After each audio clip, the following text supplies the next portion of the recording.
एकदा एक बाई चित्रकाराकडे जाते आणि म्हणते माझं हुबेहूब जशास तसं पोर्ट्रेट चित्र काढून द्या म्हणते. चित्रकार म्हणतो ठीक आहे म्हणतो, बसा म्हणतो.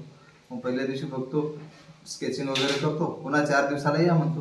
पुन्हा मग 4 दिवसाला आल्यानंतर मग पुन्हा स्केचिंग करतो आणि चित्र मस्त काढतो, जशास तसं हुबेहूब चित्र काढून देतो बाईचं. आणि मग बाईचं जसं चित्र झालं की मग आता बाईला दाखवतो, म्हणतो बघा बरोबर आहे, सगळं ओके आहे.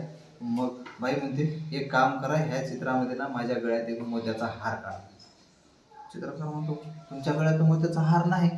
नाही पण तुम्ही काढा. काढता काय? काढतो म्हणतो. तो मोत्याचा हार काढतो त्या चित्रात. पुन्हा न राहून विचारतो बाई मोत्याचा हार कशाला गळ्यात काढायला लावला तुम्ही?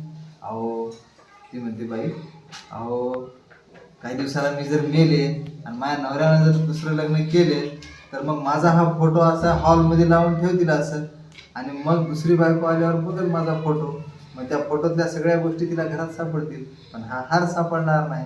आणि हार नाही सापडला की मग ती दुसरी बायको माझ्या नवऱ्याच्या मानगुटीवर बसून कसा जीव घेते ते मी पण बघते. मग चित्रकार म्हणतो वा रे, याला म्हणतात LIC, जिंदगी के साथ भी और जिंदगी के बाद भी.